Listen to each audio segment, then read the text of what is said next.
Tere! Tahtsin seda öelda, et võib-olla osad veel ei tea, aga võib-olla meie silmad ei näe nüüd, ma räägin nii nagu piiblis räägitakse, et meie silmad ei näe võib-olla pikka aega enam Marekit tema abikaasaga siin teenimas, kuna nendel on välislähetus ja keegi kunagi ei tea, kui lähetus on, millega see lõpeb ja kaua see kestab.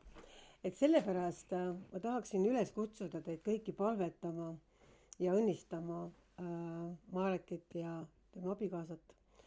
Ja me isiklikult oleme väga tänulikud, et Jumal on kasutanud neid ja Marek on olnud meile suureks õnnistuseks ja tema abikaasa ka. Ja sellepärast kõik, kes te kuulate, siis palun palvetage jõudsalt, et Jumala parim tahe sünniks nende elus. Nii et palun tule, Marek, ja võta see teatepulk üle, aga ma tahtsin, et inimesed kuuleksid seda. Et mida rohkem inimesi palvetab, seda parem on. Ja pärast palvetame kindlasti Marek ja Kristiina käest ka eraldi. Aga sul oli täna sõna jagada, nii et... Ma mõtlesin, äkki sa saad võib-olla väikse tunnistuse ka veel. Mul ongi see tunnistus, et mul on nii kurb, et sa ära lähed, see ongi mu tänane tunnistus. Jah. No, siis pärast tuleb üks tunnistus lisa veel, et lähed rõõmsaks. Merike sai rõõmsaks. Ja pärast see tunnistus tuleb hiljem siis. Nii et jätku. Jätku leiba. Jätku leiba. Vaimset leiba. Nii. Ma alustan ikka selle sama lausega, et tervist kõigile ka minu poolt veel kord, kellele ma ei ole veel nii isiklikult tere öelnud. Suur tänu Neemele ja Iole selle ülistuse eest. Saime laulda, kiita Issandat. Ja see on alati hea Issandat tänada ja kiita väikeste asjade eest, keskmiste asjade eest ja suurte asjade eest. Alati öeldakse väiksed asjad või suured asjad. Aga mina olen avastanud, et tihtipeale juhtub selliseid keskmisi asju. Et keskmisi asju. Mis sa nüüd võib-olla küsid, et Marek, mis see keskmine asi siis on? Et no näiteks, ja mis on väike asi ja mis on suur asi? Suured asjad. Surmust tõusis üles keegi, eks ole. Väga harva näeme niisugust asja. Väike asi, peavalu läks ära, tead. Keskmine asi, mis on keskmine asi? Kui mõni selline, näiteks ma kuulsin siin, et Eli-Mail sai siin selline keskmine tervenemine toimus tema elus. Ja siis mulle meeldis, kui me Eli-Mai pärast palvetasime siin, usupalve tegime.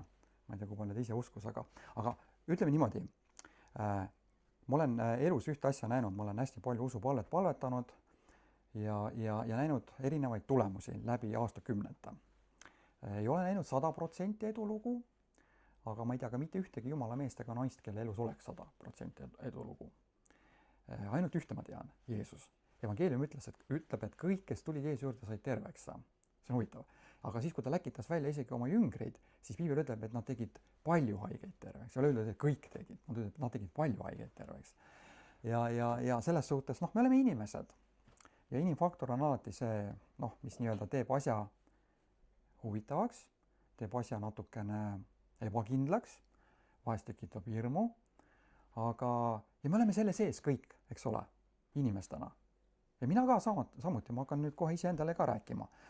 Et ma ei tea, kui sa oled kunagi päriselt kõnelenud niimoodi pikemalt, siis kõik, kes on seda teinud, teavad väga hästi, et sa ise ka kuulad, mida sa räägid.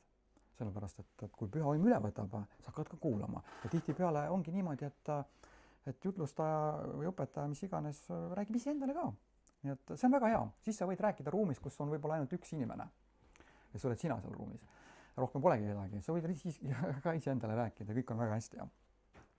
Aga mis ma tulen tagasi korra selle usupalve juurde, et mis ma tahtsin seal öelda, on see, et juba see, kui inimene tuleb kohale, et see on ka juba väike usk. Ja kui inimene, kui ta üldse kohale tuleb siia näiteks, see on usk. Ja kui inimene tuleb juba ette, see näitab, et ta juba midagi usub. Et see on juba, teeb nagu avab ukse Issandale, et ta saab juba midagi teha. Aga vahest on nii, et mõistus tuleb vahele, inimfaktor tuleb vahele. ja ma ei tea, mäletaks, ma seda olen lugu siin rääkinud, aga ma mäletan kunagi oli üks kristlikus perekonnas oli üks laps ja no mis ta nüüd nii väga laps enam oli, ta ikka niisugune teismeline ja siis oli nii, et noh, tema pärast oli palju kordi palvetatud, küll kodus ja koosolekutel ja tema ei olnud saanud püha vaimuga ristitud. Ja tema tahtis saada püha vaimuga ristitud. Ja mis siis võiks Jumalal selle vastu olla, et täita oma vaimuga oma lapsi? Minu teada, nii palju kui mina tean, ei ole issandal küll mitte midagi selle vastu. Aga ometigi ta ei olnud seda saanud. Ja seal oli inimfaktor ja seal oli seal vahel, eks ole, ja võib-olla tema vanemad tõesti proovisid ühtepidi ja teistpidi ja kolmandat pidi ja palvetasid ja midagi juhtunud ja võib-olla sellel lapsel oli natukene ka raske seal oma ema või isa niimoodi, vaadake, Jeesus läks oma kodukohta ja ta ei saanud seal teha palju vägevaid tegusid, kui mõned väiksemate haigustega inimesed seal terveks teha. Noh, ma ei tea, piibel küll täpselt ütle, mis seal need väiksed haigused olid. Et nagu ma enne alguses ütlesin, et väiksed asjad, keskmised asjad, et väiksed asjad, võib-olla kellelgi peavalu läks ära, võib-olla kellelgi läks tuju rõõmsamaks, mis iganes seal oli, piibel täpselt ei ütle seda. Aga lihtsalt, et ütleme, see inimfaktor, eks, ja siis teinekord on võib-olla lastel natukene raske oma vanemate kaudu vastu võtta seda, sest nad ju teavad, millised vanemad on, eks ole. Et kuidas nende usk vahest kõigub ühele poole, teisele poole ja ma mäletan, me siin käisime just Kristiinaga ühes kirikus, ühes traditsioonilises kirikus. Kristiina ei olnud seal käinud enne ja mina olin seal enne käinud ja ma teadsin ka seda inimest, kes seal on preester. Ja ma mäletan, me istusime seal, osalesime seal teenistusel ja siis, kui ma nägin, kui ta tuli sinna ette teenima, siis ära nüüd palun minust valesti aru saa, kõik on väga hästi, kõik on väga tore, meil on suur austus kõikide Jumala meeste ja naiste vastu, aga ma mäletan ühes teises kohas, kus ma kunagi töötasin, ma nägin teda seal kunagi ühe teise mehega, muuseas 2 sellist preestrit tulid meil ühte restorani kunagi ja siis ütleme niimoodi, et ma ei taha kedagi diskrediteerida, ilm oli ka külm ja õieti selles kirikus ongi kombeks vahest väikene niisugune, võtaks väike snapsa külma ilmaga. Aga ütleme niimoodi, ma istusin seal koosolekul ja ma nagu ei suhtnud oma naeru nagu tagasi hoida, sellepärast et mulle tuli nagu see pilt meelde. Ja muidugi ütlesin issandale, et ega mul ei ole üldse sellega mingit probleemi, et ma tänan issandat, et ta on ka ikkagi sinu mees, teeb oma tööd siin. Aga mulle tuli see lugu meelde, et kangastus mu ette. Ei, ma läksin tema juurde ka pärast veel ja ta õnnistas mind ja kõik on väga tore. Nii et see inimfaktor, eks ole, aga vahest nagu see takistab, eks. Et sellepärast on hea, kui sa pisut tegeled selle inimfaktoriga ja sellega peab tegelema. Sest vaadake, täna see, millest ma tahan rääkida, on inimlik usk versus see teine usk, ehk siis jumalik usk. Et mis neil nagu vahe on. Ja inimlik usk, see on meile kaasa sündinud, eks. Et kui sa tuled ema hiust välja, hakkad niimoodi, alguses liigutad oma käsi ja jalgu natukene ja siis hakkad neid rohkem liigutama ja nagu te olete pisikeste laste pealt näinud, et asjad hakkavad kohe suu poole liikuma.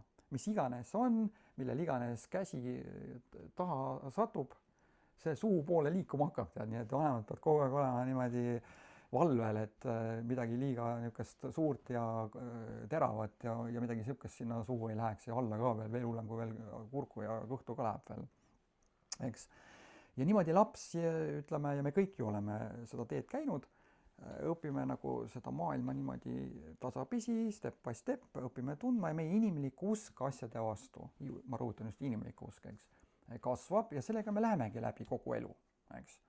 Ja Jumal on andnud sellise inimliku usu meile selleks, et me oma sellistes igapäeva asjades, maistes asjades, ilmalikes asjades saaksime üldse normaalselt elada. Sellepärast, et kui sul ei oleks seda inimlikku usku, siis oleks sul ju absoluutselt iga asjaga oleks sul probleem, et sa ei usuks näiteks hommikul, et hambapasta võiks su hambad puhtaks teha, eks sa eluilmaski ei kasutaks seda hambapastat ja hambaharja, ja sulle peaks kogu aeg ütlema keegi, et kuule, võta tee seda, on ju, see on sulle hammastele kasulik, kui sa oma hambaid pesed. Et selleks on see inimlik usk antud. Nii. Ja teine hästi oluline asi nüüd, milleks see inimlik usk on antud sulle Jumala asjade suhtes. Ja see on ainult üks asi, miks see inimlik usk on sul. Ainult üks asi.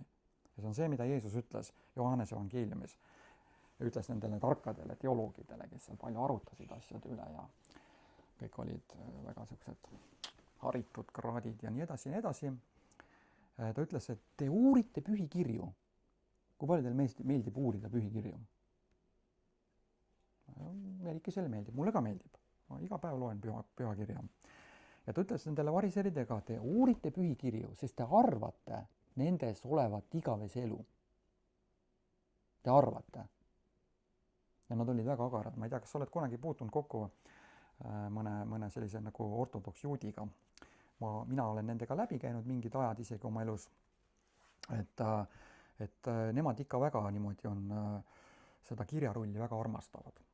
Väga armastavad ja siis neil on väga selline oma kindel rituaal, kuidas nad üldse pühakirja loevad, et sellise pika, neil on selline pikk, ma ei mäleta, kus see nimi oli, selline nagu sõrm on selline pikk, siis nad sellega seal niimoodi salmi haaval loevad niimoodi ja see selleks. Aga tuleme tagasi selle juurde, mida Jeesus ütles.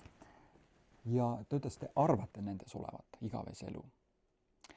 Ja siis ta ütleb sealt edasi, aga te ei taha tulla minu juurde, et ma võiksin anda teile elu. Vot selleks on inimlik usk Jumala asjade suhtes ja ainult selleks. Et sa selle inimliku usu abiga tuleksid tema juurde. Nüüd sa mõtled, et okei, ja kõik on loogiline ja ma olen seda juttu varem ka kuulnud. Aga vaata, ma tean, et paljude kristlaste seas, kuna usk on niivõrd tähtis teema piiblis, seal on mitusada korda Uues Testamendis kasutatud sõna usk ja uskumaa ja nii edasi. Ja see on tõesti väga tähtis asi. Jeesus ise rääkis sellest ja mitte lihtsalt rääkis, vaid ta igatepidi ja seadis seda nagu, ta tõstis seda esile, ütles, kui tähtis see on ja nii edasi, sinu usk on sind aidanud ja nii edasi. Ja usust on palju õpetatud, aga ma tean, et väga paljudel inimestel on selle usu nagu õpetamise tagajärjel ja mul endal ka on see tekkinud niimoodi, on tekkinud selline arvamus, et ma lihtsalt loen piiblit, ma lihtsalt usun seda, siis vahepeal tuli see ususõna õpetus ja liikumine, nad hakkasid seal palju õpetati sellest, et sa pead seda ka rääkima ja siis sa ka räägid seda palju ja muudkui loed, muudkui usud, muudkui räägid ja niimoodi päevast päeva, kuust kuusse, aastast aastasse ja nagu inglise keeles öeldakse, nobody is wiser. Et mitte midagi ei juhtu. Et sellised asjad ka on nagu inimestel, ka minu enda elus on seda väga palju juhtunud. Ja probleem on selles, et inimesed, nad ajavad segamini inimliku usu ja selle nii-öelda, miks see on sulle antud, mida sa sellega tegema pead ja selle jumaliku usu. Nüüd,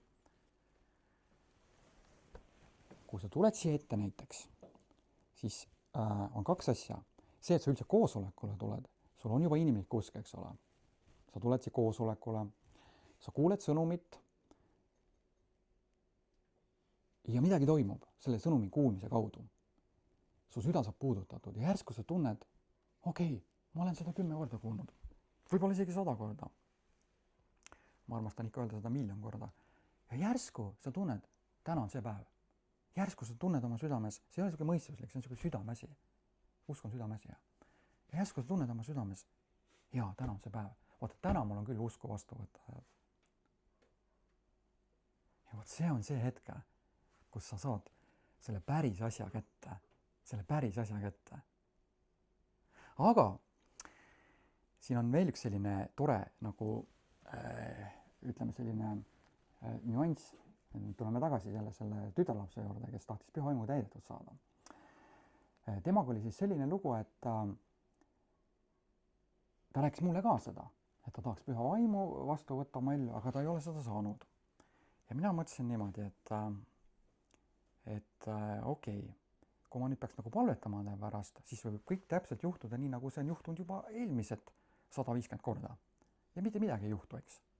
Et nii ei saa ju see asi nagu, ma ei taha mingisugust sellist, nagu, ma ei taha mõttetult asjadega mõttetul viisil ja mõttetult tegeleda. Ma tahaks tulemust. Mäletate, kunagi oli niisugune igal pool, kus oli mingi tööpakkumine, seal oli alati juures niisugune lause, et tulemustele orienteeritud. Eks? Ma ei tea, võib-olla nüüd on ära kadunud need laused sealt, aga nüüd on meil AI. Aga tulemustele orienteeritud. Aga kristlasena ma olen tõesti tulemustele orienteeritud ja mina lihtsalt nagu tunnen, et kui seda vastust ei tule issanda käest, siis ma ei ole üldse rahul selle olukorraga. Nii, ja siis ma ütlesin issandale, nii, ma saan aru, et tõenäoliselt on seal mingisugune inimfaktor vahele tulnud, aga issand, nüüd ma palun, et võiks niimoodi teha, et ma ise usun, et minu usu peale ta võtab selle vastu. Ja tõepoolest, kui te loete evangeeliumeid, siis te ju näete, eks ole, et päris palju neid inimesi, kes tulid Jeesuse juurde, mingit vastust või mingit abi saama, tulid teiste pärast sinna. Seal oli kuningapoja ametnik, seal oli see Sürofoniikia naine, muuks täiesti lemmik kirja kohta. Ta ei tulnud enda pärast sinna. Nagu tõeline ema tuli ja võitles oma lapse pärast, eks. Tuli kellegi teise pärast. Ja vahest Jumal austab seda. Ta ei lase lõpmatuseni seda teha niimoodi. Seda ma olen ka näinud. Et sa kasutad oma usku 1, 2, 3, võib-olla heal juhul 4 korda ja siis on kõik. Siis järsku enam vastused ei tule. Ja siis sa mõtled, et mis nüüd juhtus, et kas mul on pattu teinud või on tema pattu teinud. Ja asi ei ole üldse selles, kas kõik on pattu teinud. Asi on lihtsalt selles, et igal ühel on aeg ühel hetkel ise hakata uskuma Jumalasse ja tema käest vastu võtma. Nii. Ma ütlen nüüd 3. korda, tulen nüüd tagasi uuesti selle tütarlapse juurde. Ja siis ma ütlesin, issand, et ma usun ise. Ja kui ma palvetasin ja ütlesin seda issandale, siis ma tundsin oma südames, et jah, okei, sa võid uskuda ise. Ja siis ma läksin selle tütarlapse juurde ja ma muidugi palusin, et issand juhiks mind. Läksin tema koju sinna, tema vanemate koju ja ütlesin talle niimoodi, et ma ei palleta su pärast. Aha, okei, ei palletagi mu pärast, mis siis saab nüüd? Ma ütlesin, et ole hea, et mul on selline südames selline asi sulle öelda, et loe apostlite tegude raamatut ja ma andsin talle mingid konkreetsed kirjakohad seal. Ja siis ma ütlesin talle head aega ja läksin minema. Ja see oli usk. Sest usk on alati selline asi, et kui sa hakkad uskuma midagi Jumalasse päriselt ka, ma ei räägi sellest, et sa usud, et jah, ma usun, et usun Piiblisse, usun, et Jumal on olemas. See on kõik üks tore uskumine. Aga selline üldine uskumine ei vii sind konkreetse vastuseni. Ta ei vii sind. Ja ta ei ole mõeldudki viima sind konkreetse vastuseni. Sellepärast, et kui sa tahad konkreetset vastust Jumala käest saada, siis sa pead uskuma ka konkreetselt temasse. Sest kui sa lihtsalt usud, et Jumal on ja ta on hea ja kõik see, siis Jumal on jah hea tõepoolest, aga mitte midagi juhtuma. Sest kogu selle asja mõte on ju selles, et sa usud oma inimliku usuga, et on hea, et ta vastab palvetele, see kõik on väga õige, aga see mõte on selles, mida Jeesus ütles, et sa tuleksid tema juurde, tema ette. See on selle asja point seal. Inimlikkus ja siis see jumalikkus ka.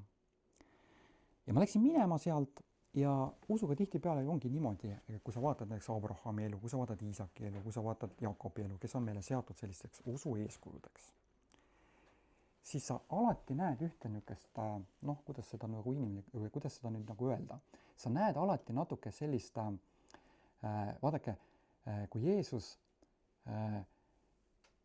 enne kui ta hakkas leibu paljundama toitu 5000, siis Piibel ütleb väga selgelt, eestikeelses Piiblis öeldakse niimoodi, et kui Filippus ütles, et kui palju seal ta oli niisugune Exceli mees, hakkas kohe sealt plusse, miinuseid ja numbreid kokku lööma.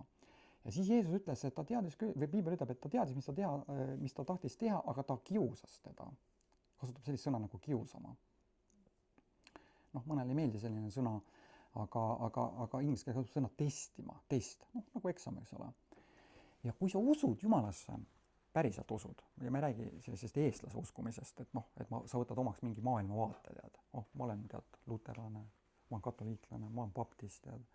Igalühel neil on mingisugune oma teoloogia seal, see ei ole mitte see usk, millest räägib pühakiri. See ei ole mitte see usk. See on lihtsalt maailmavaate omaks võtmine. See on selline mõistuslik uskumine. See on teine asi. Sellel on ka oma koht, aga see usk, millest Jeesus rääkis, on hästi konkreetne asi. Ja mina ka konkreetselt uskusin, andsin talle väga konkreetsed kirjakohad ja siis ma ei mäleta, kas see läks mingi nädalakene mööda või võib-olla oli 2 ja siis ma kuulsin, ma ei mäleta täpselt enam, kas tema enda käest või tema vanemate käest, vist tema enda käest vist alguses ja pärast vanemate käest ka, et ta läkski siis oma tuppa, tegi täpselt nii, nagu ma ütlesin talle, ta luges seda Apostlite tegude raamatut ja mitte keegi ei palvetanud tema pärast, ta oli seal üksi koos issandaga, issand täitis ta püha vaimuga, ta hakkas rääkima võõrastes keeltes, lihtsalt selle peale, et mina uskusin ja tema ka uskus peale seda, kui mina uskusin, võttis selle kirjakoha, luges selle läbi ja otsustas sellesse uskuda. Mitte keegi ei palvetanud, mitte keegi ei sekkunud sinna, ta oli seal täiesti üksi ja võttis täiesti üksi vastu issanda käest selle anni. See on see viis, kuidas asjad toimivad. See on see viis, kuidas asjad toimivad ja ma võin oma kogemuste põhjal öelda sulle seda, et 2 asja juhtub sinuga, kui sa otsustad uskuda. Ja ma rõhutan veel kord, et see ei ole see, et sa ütled, et ma olen usklik ja sa usud, et Jumal on olemas. Kas sa mõtlesid nii? Jakobuse kiri ütleb selliste inimeste kohta, tead mida või? Kas sa oled lugenud Jakobuse kirja? Kas sa tead muuseas, et Luterile üldse Jakobuse kiri ei meeldinud? Aga tänu Jumalale sa jäi ikkagi Piiblisse sisse see Jakobuse kirja. Vaata.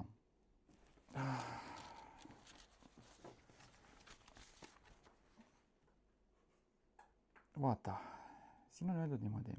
Sina usud, et Jumal on ainus. See on Jakobuse kirja 2. peatükk, salm 19. Siin on öeldud niimoodi. Sina usud, et Jumal on ainus. Ehk sa usud, et Jumal on olemas. See on väga tore. Mina ka usun seda, et Jumal on ainus. Mitte palju Jumalaid, vaid üks Jumal, eks, taeva maa looja. Ja Piibel ütleb, sa teed hästi. Mitte mina ei ütle sulle seda, vaid Piibel ütleb sulle, kui sa usud, et Jumal on ainus, sa teed hästi. Aga vaata, mis ta siin edasi ütleb. Ka kurjad vaimud usuvad seda ja värisevad.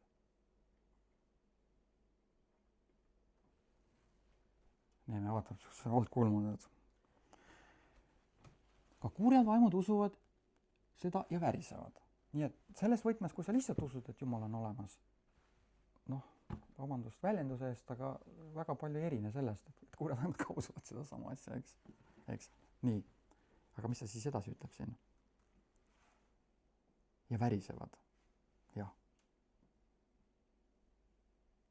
Okei, 20 salm, loe sealt ise edasi. Mis ta seal edasi ütleb, sealt annab sulle juba tegelikult võtme, aga see ei ole mitte see, mis ma tahan täna rääkida. Aga see spetsiifiline usk. Ja paljud inimesed ajavad nad nagu segamini omavahel. Ja üritavad saada selle inimliku uskumisega neid üleloomulikke vastuseid ja tulemusi oma elus. Ja siis on nagu üks suur probleem. Vaata, see töötab hästi nii kaua, kuni kõik on nagu hästi. Kui sa istud siin, vaatad mulle otsa, naeratad seal, noogutad, kuulad, sul on selline hea enesetunne, loed piiblit, su elus on asjad hästi, siis on väga lihtne uskuda. Kas pole nii? Kui kõik on hästi, siis on ju kõik väga hästi, isegi uskuda on väga hästi siis.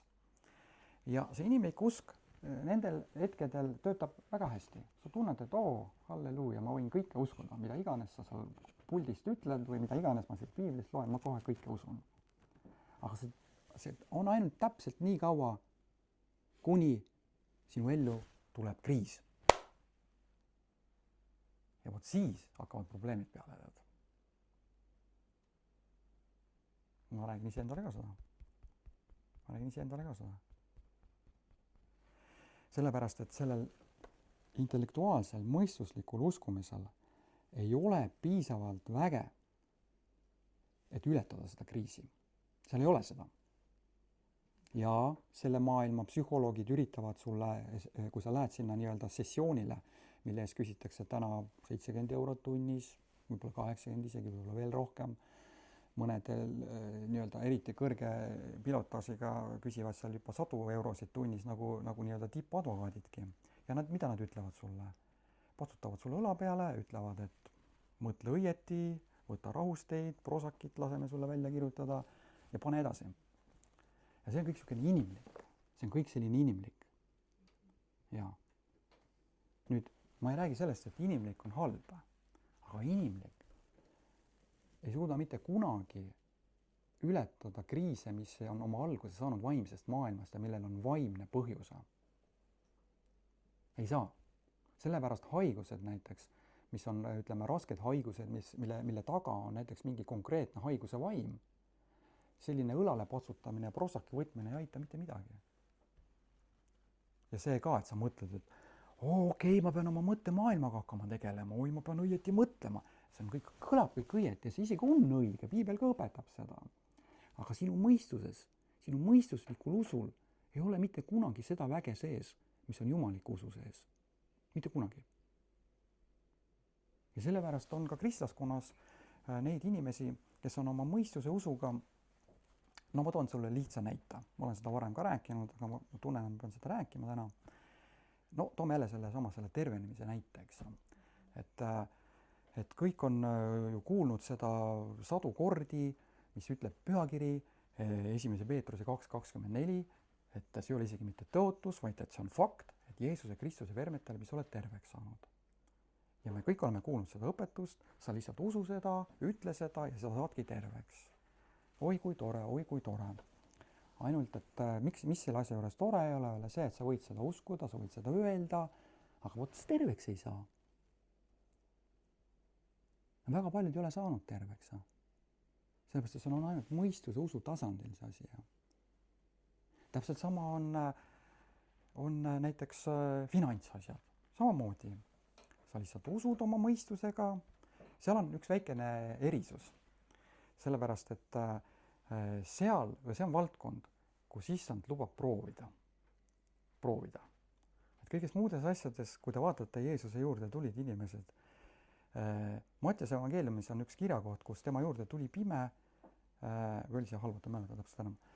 Ja Jeesus küsis ta käest konkreetselt, kas sa usud, et ma võin seda teha sulle? No miks ta sellise küsimuse ometi esitas ta käest? Olete kunagi mõelnud selle peale? Ta isegi küsis ta käest, kas sa usud, et ma võin seda teha? Ja siis mõni ütleb, et ma olen tüdinud sellest usuõpetusest, seda on juba nii palju räägitud ja eriti kui Klaus ka üle käib jälle siit Eestis, siis kõik on saanud jälle korraliku sellise ämbritäie usuõpetust, eks. Aga see on oluline. See on nii oluline tegelikult. Jeesus ise rääkis sellest nii palju.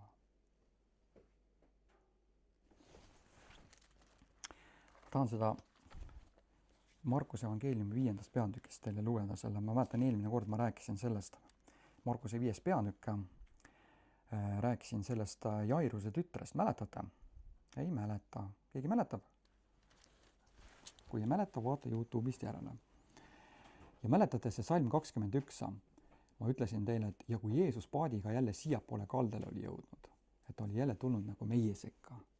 Ja kui sa loed Jeesus vastus taevast, sa võid alati mõelda niimoodi, et Jeesus, Jumala hääl, Jeesus, sinu vastus või vastus Jumalalt sinule.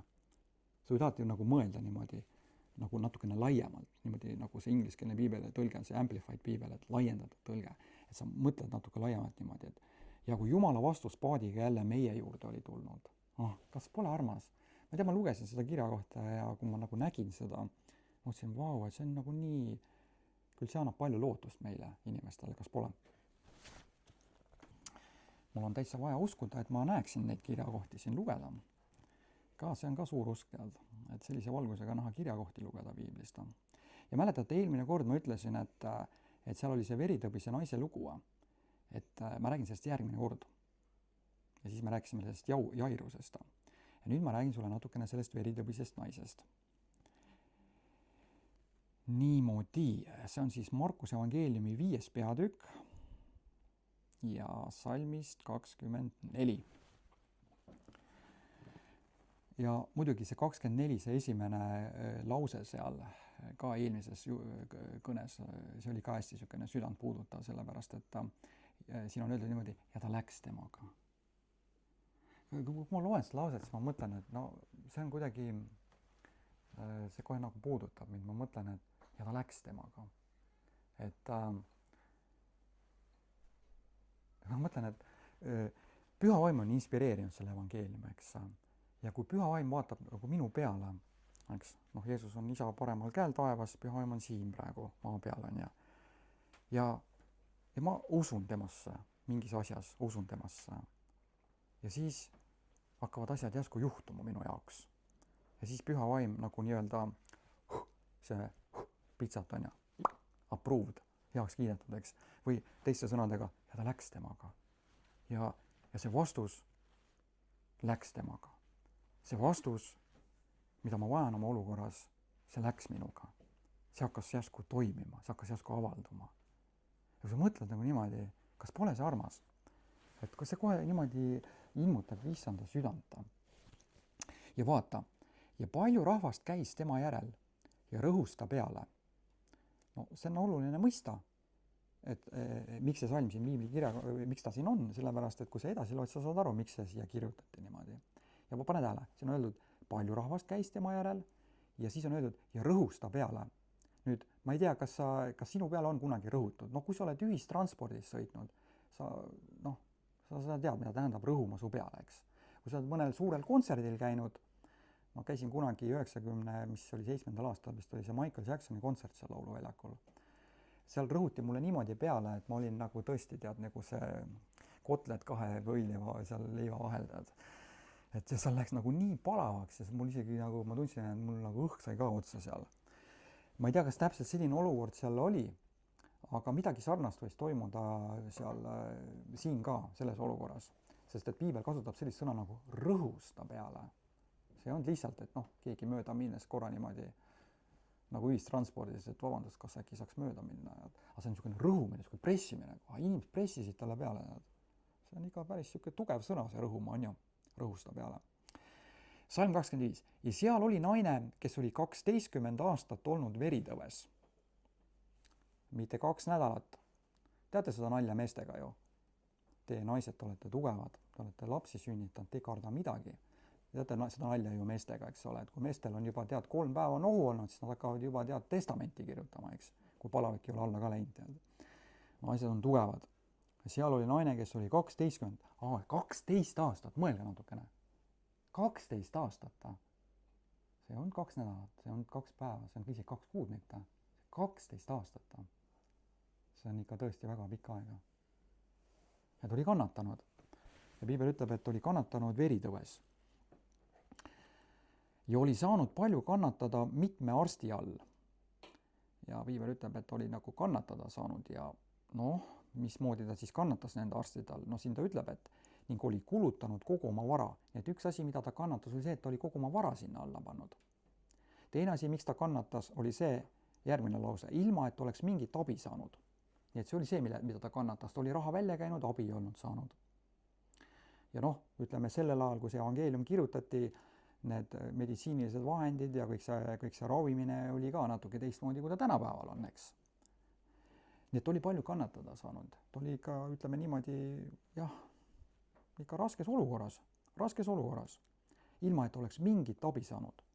Ja kolmas asi, mille pärast ta oli kannatanud, ütleb see järgmine lause lõpp siin, kuna haigus ei läinud veel pahemaks. Nii et teda seal raviti ja selle asemel, et paremaks natukenegi läheks leevendust, oli asi veel huulemaks läinud. Ja 12 aastat. See on ikka väga-väga keeruline ja raske olukord, kas pole nii? Vahest meil on, tead, nohu on 3 päeva ja juba mõtleme, et noh, nüüd on vsio, tead.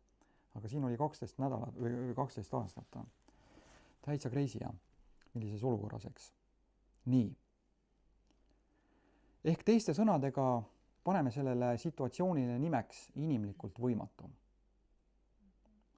Inimlikult võimatu. Aga seal oli inimlik usk, nii nagu ma alguses rääkisin, eks. Sest et kui tal ei oleks olnud seda inimlikku usku, siis ei oleks sündinud see, milles järgneb nüüd siin.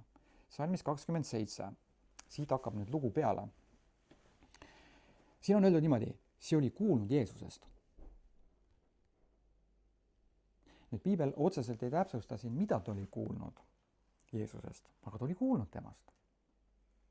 Ta oli kuulnud midagi temast.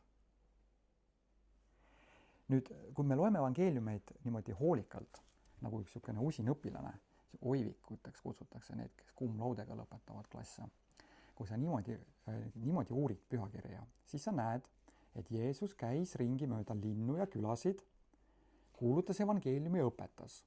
Ja üks asi, mida ta alati õpetas ja rääkis inimestele, oli see, et ta on võitud, et Jumala vaim on tema peal.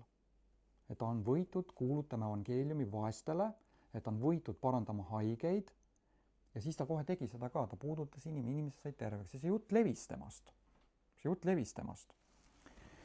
Ja inimesed teadsid, et kuhu iganes Jeesus tuleb, haiged saavad terveks, sest nad olid terveks saanud seal juba massiliselt, sest piibel ütleb, et kõik, kes haiged, kes Jeesuse juurde tulid. Ja see on üks huvitav asi, et kui sa oled niimoodi armsa nunnu viielise õpilasena piiblit lugenud, siis sa näed üks huvitavat asja pühakirjas, et tihtipeale Jeesus ei läinud mitte ise inimeste juurde. Seal on üksikud näited, kus ta läks, jaa, aga enamasti, kui me räägime sellistest nagu suurtest arvudest ja paljudest inimestest, siis nemad tulid ise Jeesuse juurde. Ühel või teisel viisil, ühte või teist asja saama või kuulama, mida iganes, aga nad tulid ise tema juurde. Et see on nagu põhiline, mis toimus. Nii. Ja ta oli ka kuulnud Jeesuse kohta asju ja kindlasti ta oli kuulnud seda, sellepärast et üks asi, mida ta kindlasti oli kuulnud, oli see, mis järgneb siin. Ja piibel ütleb, ja ta tuli rahva seast tema selja taha ja puudutas ta kuube. Et ta oli kuulnud seda puudutamise asja ka, käte peale panemisteks. Nii, ta oli kuulnud seda. Sest ta mõtles, õieti see mõtlema seal kreeka keeles tähendab ütlema, väljendama, suuga ütlema, välja ütlema. Sa võid öelda iseeneses, üks teine tõlge ütleb niimoodi, et ta ütles iseeneses. Ja kas te teate muuseas seda, et inimene, kes iseendaga räägib, see pidi olema selline geniaalsuse tundemärk. Ma ei tea, vähemalt niimoodi öeldakse. Et nii, et kui sa iseendaga räägid, see on hea märk, eks. Aga siis ongi öeldud niimoodi, et ta rääkis iseeneses ja see rääkima seal ei ole ka, et ta korra ütles seda, vaid seal on algkeeles see mõte on nagu see, et ta niimoodi ütles jätkuvalt, pidevalt rääkis seda endale. Ja mida ta ütles siis? Ta ütles niimoodi, kui ma aga puudutaksin tema riideid, saaksin ma terveks. Nüüd, midagi sellega seoses ta oli kuulnud Jeesuse kohta. Eks? Ta oli midagi sellega seoses kuulnud. Sest et ta oli otsustanud, et ta hakkas uskuma seda asja. Nii. Sest et kui ta ei oleks seda hakanud uskuma, ta ei oleks iialgi Jeesuse juurde tulnud. Kui ta oleks otsustanud uskuda, mida targad teoloogid räägivad, mida need targad teoloogid siis rääkisid Jeesuse kohta? Nad ütlesid, et Jeesus on saatanast ja ta ei saa olla Jumalast, sest ta ei pea hingamispäeva, siis ta ajab kurje vaime välja saatana enda abil või Belzebuli abil, nagu seal on öeldud. Ja kui ta oleks uskunud nii-öelda ametlikku teoloogiat, siis ta ei oleks eluilmaski Jeesuse juurde tulnud. Vastupidi, ta oleks suure kaarega tast mööda käinud. Eks? Aga ta otsustas uskuda mitte nii-öelda mainstream teoloogiat, vaid ta otsustas uskuda seda, mis on päris. Jeesuse teoloogiat. Nimetame seda niimoodi. Jeesuse teoloogia. Nii, ta otsustas seda uskuda. Ja ta oli kuulnud. Ta oli kuulnud ja mitte ainult kuulnud oma selle füüsilise kõrvaga, kus tuleb inimlik usk, vaid oli kuulnud oma südamega. See on ka see, mida kuulma tähendab Uues Testamendis, aru saama. Ja kui sa nagu edasi lähed selles, sa saad aru, et see on midagi, mis on seotud su südamega. Ja ta oli kuulnud seda. Miks ma tean, et ta oli südamega kuulnud? Asi nimelt selles, et mind see lugu tegelikult on nagu aastakümneid, ma olen seda lugenud, ma olen kuulanud väga häid kõnesid selle kohta, aga mul oli alati üks niisugune suur küsimärk. Ma ei saanud nagu lõpuni täpselt aru, ma ütlesin ikka issandale, et ma näen, see on imeline usu, selline lugu siin pühakirjas evangeeliumis, aga ma ikka ei saa nagu päris hästi aru, mida sa siin nagu öelda tahad. Ja siis ühel päeval ta näitas mulle huvitavaid asju. Kirja on juba põnev, mis nüüd tuleb. Aga ta oli kuulnud ja miks ta oli südamega kuulnud, oli sellepärast, et käsuseadus ehk Toora keelas sellistel inimestel tulla rahva sekka. Ja tal oli oht seal surma saada. sest et noh, kui paljud teist on Iisraelis või üldse nendes Araabia maades käinud, te noh, ütleme moslemitega olete kokku puutunud kunagi, juutidega, kes päriselt usuvad, olete kokku puutunud kunagi, vaadake neile silma, neil on silmad nagu tuld täis ja neil nii-öelda käsi käib kiiremini kui mõte. Et see naine oleks väga ruttu oma otsa leidnud, kui see, ütleme, no kui ta oleks sattunud mingite, noh, nagu mingite fanatide sekka seal. Ta oleks väga ruttu oma nii-öelda matusel, ta oleks väga kiiresti tulnud seal. Sest tal oli keelatud. Ja kui sa rikud toorat, juudid olid väga head ühes asjas. Nad olid kohe hästi treenitud ja väga-väga efektiivsed ühes asjas. Kividega inimeste surnuks viskamises. Kui sa loed pühakirja, siis sa näed, et nad olid väga-väga head selles.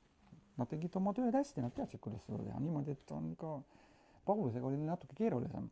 Paulus, Piibel ütleb, et nad viskasid lausa mitu korda kividega surnuks, aga Paulusega oli see asi, et Paulus tõusis surus üles. Ja kohe päris mitu korda tõusis. Sa ei usu seda Kätlin või? On see kirjas Piiblis.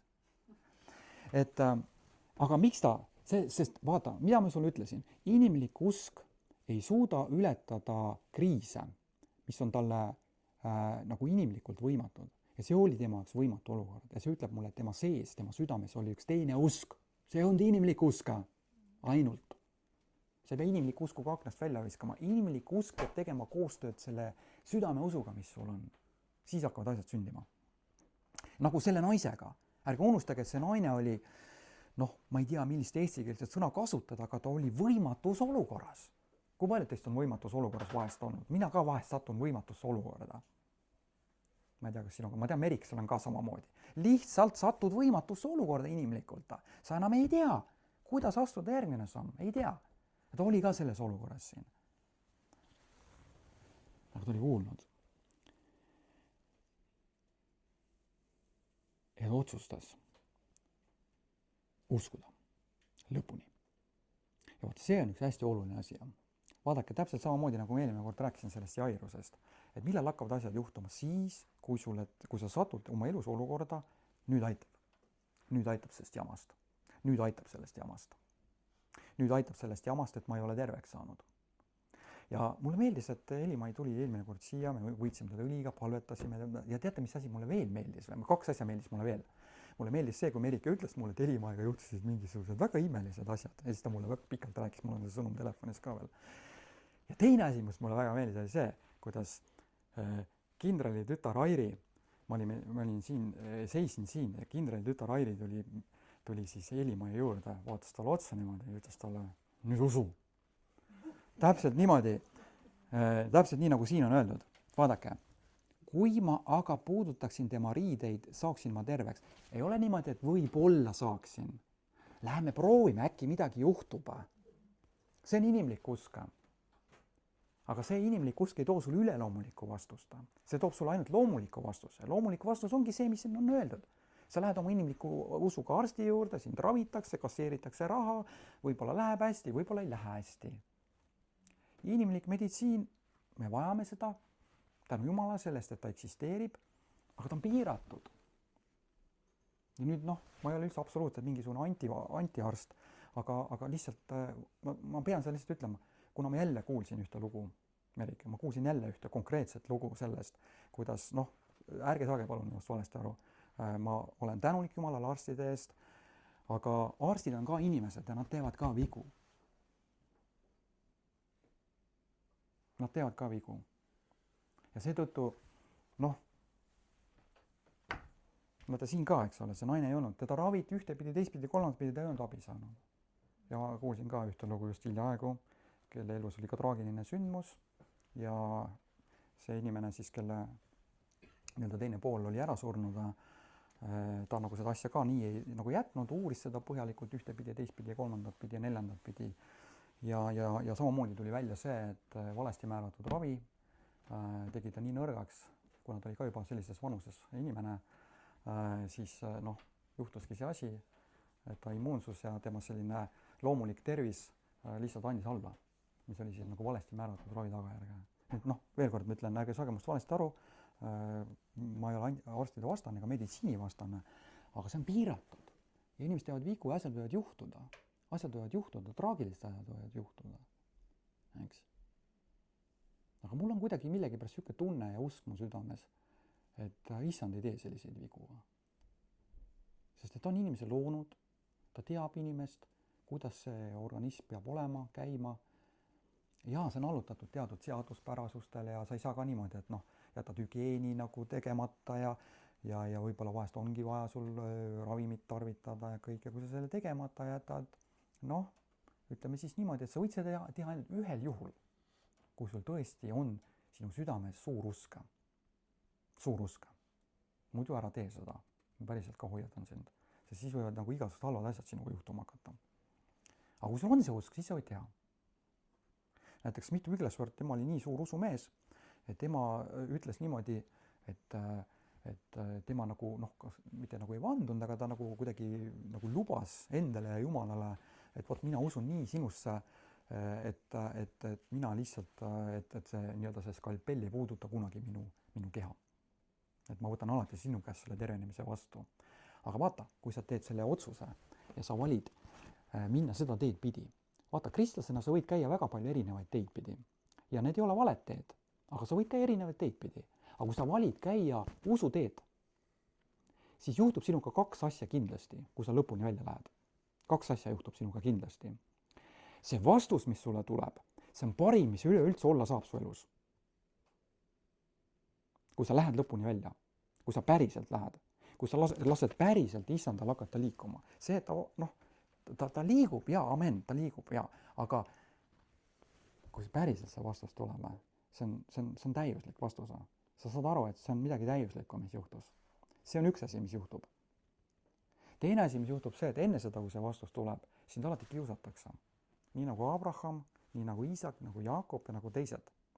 Kui sa otsustad seda teed pidi minna, pane ennast valmis selleks, et sind hakatakse kiusama.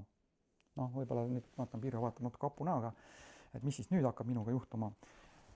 Jaa, see sõna kiusamine, see võib-olla ei ole kõige parem sõna, sellepärast kasutame sõna testima, sest mõni on võib-olla kogenud koolikiusamist ja midagi muud, et ma ei taha kindlasti, et sa kuidagi mingisugust seostad seda kuidagi Jumalaga või.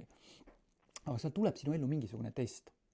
Või teine variant, sa otsustad, et sina oled see inimene, kes käib alati eestpalvel, vend see ja õde too palvetavad ja kui siis ükskord issand vastab, siis on ka ju halleluuja tore. Ja sa võid seda teed pidi ka minna. Ja on väga palju kristlasi, kes käivadki ühelt koosolekult teisele ja tuleb üks välismaa mees või naine ja teine ja võib-olla tänapäeval natukene vähem, sest need on juba nii palju käinud siin. Aga ma mäletan 90-ndatel, inimesed jooksid amokki, kui kuskilt mingi välismaalane välja hüppas ja kohale saabus siia. Ja kõik olid koosolekud rahvast täis ja kõik keegi see ja too ja tuli ja mäletad Ameerikas selliseid aegu, eks. Et sest inimestel lihtsalt on nagu selline, nad on nagu rohkem kuidagi oma inimliku usuga ja inimlikult rohkem nagu niimoodi avatud kellelegi tead võõrale. Ja sama probleem oli Jeesusel ka ju. Ta läks oma kodukohta ja keegi eriti tahtnud temasse uskuda. Nad isegi alguses uskusid temasse, aga siis tuli inimfaktor vahele. Ja mõistus hakkas ütlema neile, et aga ta lõppeks, kuule, mis asja on ja ta on ju meie keskel siin ja kuidas saab üldse olla niimoodi ja üleüldse see ei lähe kokku mainstream teoloogiaga ja mis asja. Ja mis oli selle tagajärg, nad jäid ilma. Nad lihtsalt jäid ilma. Jeesus tuli ja läks, aga nemad jäid ilma. Tühjad pihud. Eks. Nii, vaatame edasi. Ja vaata nüüd, ja kohe kuivas tema vereläte. Mulle väga meeldib issanda puhul üks asi, et kui tema puhul see kohe, ta puudus kokku Jeesusega, kohe tuli see vastus. Küll see on hea, mul on endal ka vahest olnud suuri raskusi selle kohega. Küll tahaks, et see kohe tuleb, aga aga vahest tuleb ja siis on see tõesti imeline. Ja kohe kuivas tema vereläte ja ta tundis oma ihu vaevast terveks saanud olevat, nii et tuli see kogemus kohe. Ja nüüd salmist 30. Ka Jeesus tundis kohe iseeneses, et vägi temast oli väljunud. Pöördus ümber rahva seas ja küsis. Vaata nüüd, see on ju väga huvitav. Jeesus tundis, et vägi oli temast välja läinud ja küsis, kes puudutas mu riideid? See on huvitav, kas vale? Kes puudutas mu riideid? Ja vaata nüüd, mis nüüd inimfaktor hakkab siin nüüd ütlema.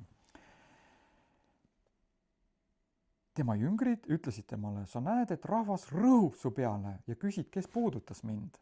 noh, hakkas kohe niisugune bla peale seal, mis mõttes, kuule, rahvas elab sul seljas, kõik sind ju puudutasid, et noh, mis asja on ja mis küsimus see selline on siin. Ent ta vaatas ümber, et näha, kes seda oli teinud, ta teadis ju, mis oli tegelikult juhtunud. Siis lõi naine kartma ning värises, sest et ta teadis, mis temal oli sündinud. Miks ta kartis? Sest ta ikka veel inimlikult kartis, et kui see asi praegu välja tuleb, et on veritõbisena tulnud rahva sekka, siis võib juhtuda see nii-öelda traagiline, kiire nii-öelda, nagu ma enne rääkisin, see võib juhtuda temaga. Ta ikka veel endiselt kartis seda ja Piibel ütleb, et ta lausa värises kohe, sest ta teadis, mis temal oli sündinud. Ja tuli ning heitis maha tema ette ja ütles temale kogu tõe. Et oli alandlik naine. Heitis maha tema ette ehk alistus talle 100%. Ja. See on alati see võti. Inimesed, kes niimoodi tulid, et alistusid talle 100% oma südames ja isegi ka väliselt, eks. Aga see on huvitav.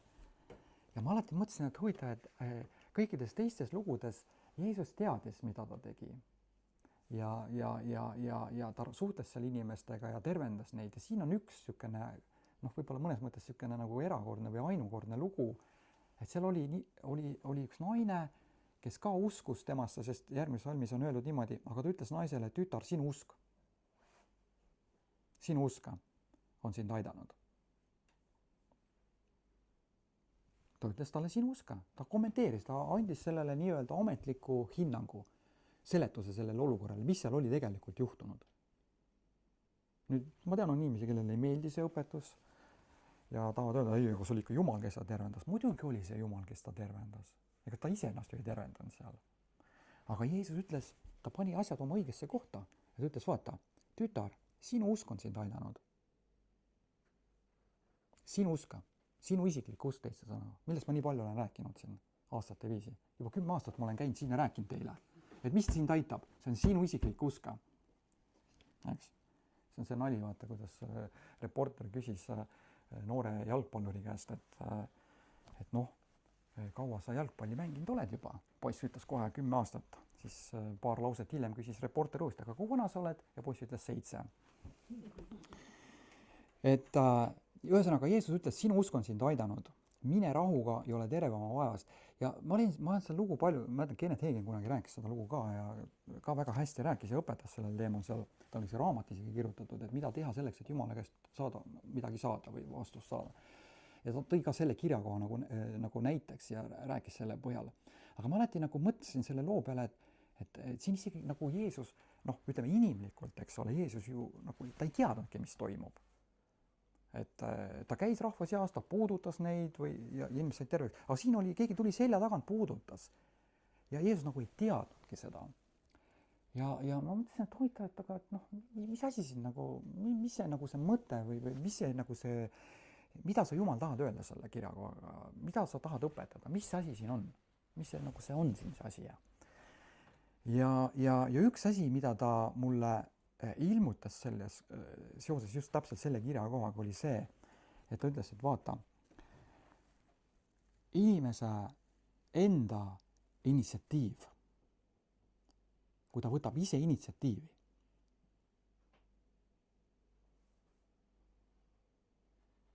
see paneb selle väe liikuma. Kui sa tuled õigel viisil, nagu ma olen varasemalt ka öelnud, eks ole, et sa tuled, nagu ta tuli, eks ole, me teame ka teistest lugudest, et see maha langemine idamaa kultuurides, eks ole, silmini maha kohe, okei, aga see on väljend sellest, et sa alistud 100%. Sa ütled, issand, kas ainult sina nüüd selles võimatus olukorras? Muuseas, teine üks selline asi, mida tihtipeale kristlased teevad, on see, et nad, ma ütlen seda niimoodi, et Jumal on selliste võimatute asjade tegemise Jumal. Eks? Ja tema osa on teha seda, mis on võimatu, aga meie asi on teha seda, mis on võimalik. Aga meie tihtipeale vahetame ära need pooled. Me püüame ise võimatud asju tegema hakata ja siis jätame Jumalale teha neid asju, mis on nagu võimalikud teha. Sa ütled, okei, Marek, väga tore, aga too mõni näide. No, mis iganes näide, et ütleme näiteks, no ma toon oma enda elust. Ma olen näinud oma enda isikliku elu peal terveks saamisi, noh, ikka päris palju kordi. Ja ma mäletan ükskord, ja eriti kui ma olin niisugune noor kristlane, siis ma uskusin igasugust asja ja ma olen teile ju rääkinud ka. aga ma mäletan, oli selline olukord, et noh, pea valutas päris tugevalt ja mina olin oma usupalve ära palvetanud, peavalu ära ei läinud. aga mina seisin ikka nagu tead see oinas. Seisan, tead, jalad tead maas ja tammun ja räägin muudkui, ma usun, issand, ma usun, halleluuja, ma olen palvetanud, tänu sulle, issand, et sa oled mu tervendaja, ma ei anna alla, ma liigun edasi, ma saan terveks, aga peavalu ära ei läinud ja juba vastik oli, tead. Noh, kui pea valutab, sa ei saa nagu tööd teha ega midagi ja vastik oli, tead. Ja siis, noh, ma palvetasin siis uuesti ja siis tekkis see alistumise moment. See, et noh, oled nagu kõik nagu teinud, on ju, tead, möllanud seal, proovinud Jumala tööd ära teha, eks. Ja siis tuleb see alistumise moment, see tuleb see hetk, on, kus sa ütled, et okei, issand, noh, okei, ma nüüd kuulen siis, mis sa ütled mulle, tead. Ma annan alla siinkohal. Mitte et sa üldse annad alla, aga noh, kui Jumala eest saad aru, mis ma tahan öelda, eks. Sa annad alla, ütled, issand, okei, no räägi sina, ma siis ütlen yes boss ja ma teen nii, nagu sa ütled mulle, tead. Ja ta ei öelnud mul mitte midagi. Aga ma istusin oma diivani peal, ma vaatasin oma kappi millegi pärast. Nii nagu sul, Rai, see kapp, mul ka siuke selline kapp seal. Ma vaatasin seda kappi millegi pärast ja siis ma hakkasin mõtlema, miks ma seda kappi vaatan. Ja selle hetkel, kui ma mõtlesin, miks ma seda kappi vaatan, ma teadsin, et mul on seal need nagu ibuprofeeni tabletid on seal. Ja Jumal ei öelnud mulle häälega midagi, aga ta oli andnud mulle pisikese õppetunni selle koha pealt. Sul on seal abi olemas, mine võta sealt, see on sinu abi seal. Nüüd, no ärge saage must valesti aru, Jumal teeb inimesi terveks, aga ma ütlen seda kontekstis, kus meil tuleb teha see, mis on võimalik, see me peame ise tegema, eks. Aga see, mis on võimatu, selle me peaksime laskma Jumalal teha. Kas mul on võimalik võtta, ja kui mul oli juba niikuinii ostetud see enne koju, eks, siis tõuse püsti, Marek, võta see rohi sisse, rüüpa vett peale ja nii ma tegingi ja 10 minutit hiljem või 20 minutit hiljem mul oli peavalu läinud, eks. Ja ongi, eks. Aga ükskord, kui mind viidi ühe inimese juurde, kes oli oma, noh, ütleme niimoodi, te ei tahaks seda pilti näha.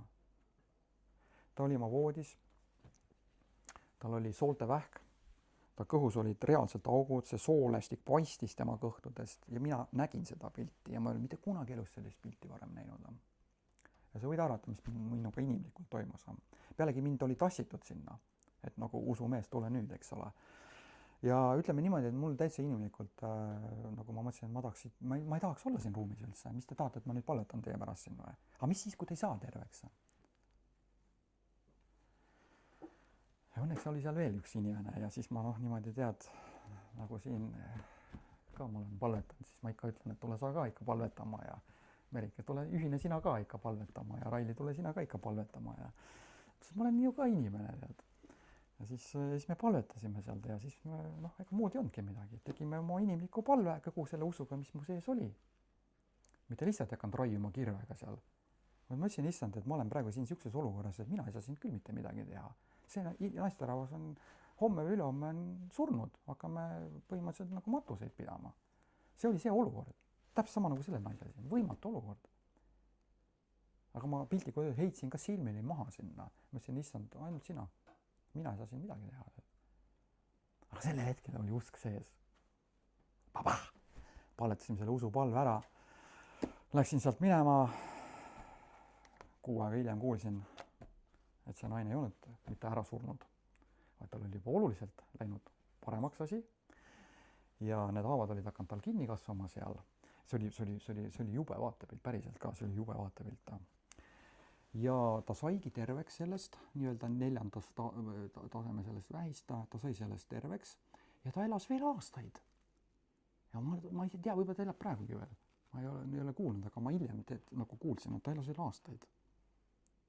Nii et 2 situatsiooni, eks. No ma oleks ju võinud seal ka, mida iganes. Seal oligi inimlikult juba kõik asjad ära tehtud, eks. Ja. Aga vahest on see, et me jätame võib-olla inimlikud asjad tegemata.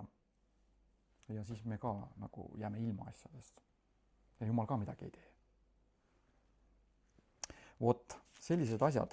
Ja see üks õppetund, mis issand näitas mul, oli see, et see naine võttis initsiatiivi. Ta võttis initsiatiivi. Ta alistus issandale ja ta otsustas uskuda. Sest see usk oli tulnud ta südame. Võtta vahest on niimoodi, et mitte vahest, kogu aeg on niimoodi, et tegelikult Jumal räägib meiega, usk tuleb su sisse, aga sa kaotad ära selle usu, sul on ajutine usk ka. Oled sa kuulnud sellist asja nagu ajutine usk? Sa ei ole sellest kuulnud? Hea küll, ma näitan sulle. Luuka evangeelium. On olemas selline asi, mida piibel ütleb, et see on ajutine usk. Selline usk on ka olemas. Kohe loen sulle. Siis ma tõmban otsad kokku ka. Kristiina küpsetas teile ühe väga sellise hea koogikese. Me tahame seda teiega jagada. Enne kui me hakkame selle väikese Eesti tolmu ja oma kingade pealt maha raputama, nagu piibel ütleb. Aga see selleks. Luuka evangeeliumis 8. peatükis, see on ka jälle omaette pikk lugu ja õpetus siin. Aga vaata, siin on öeldud niimoodi. See on salm 11. Ent tähendamissõna on see, seeme on Jumala sõna. Seeme on Jumala sõna. Külva läks välja külvama ja piibel ütleb, et kui ta rääkis, see oli seeme, ta võrdleb seda seemnega ja see on Jumala sõna. Ja vaata nüüd, ta siin erinevaid selliseid asju kirjeldab siin. Teeäärsed on need, kes kuulevad, pärast tuleb kurat ja võtab sõna ära nende südamest. Miks? Et nad ei usuks ega saaks. Pange tähele, nad kuulsid. See isegi läks neile sisse see sõna. Kust ta selle sõna ära võtab? Nende seest, nende südamest. Kui palju selliseid asju juhtub kristlastega? Seda juhtub kogu aeg, iga nädal juhtub seda. Nad kuulevad, nad lähevad elevile, sõnum tuli, ilmutus tuli ühest kõrrast sisse, käis tiiru sees ära ja siis läks teisest kõrrast välja tagasi. Täpselt see asi juhtubki, see on see, mida Jeesus ütles. Ja miks see kõik on?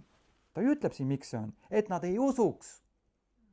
Ja miks nad ei usuks? Et nad ei saaks.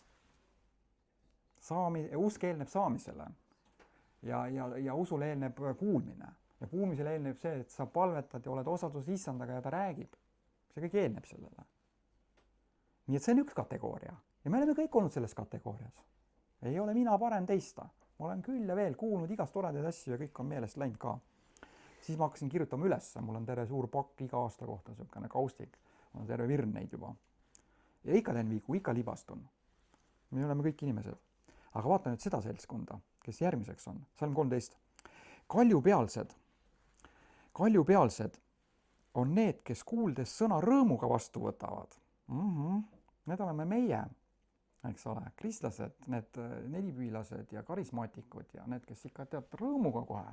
Hurra, halleluuja, kiitus issandale.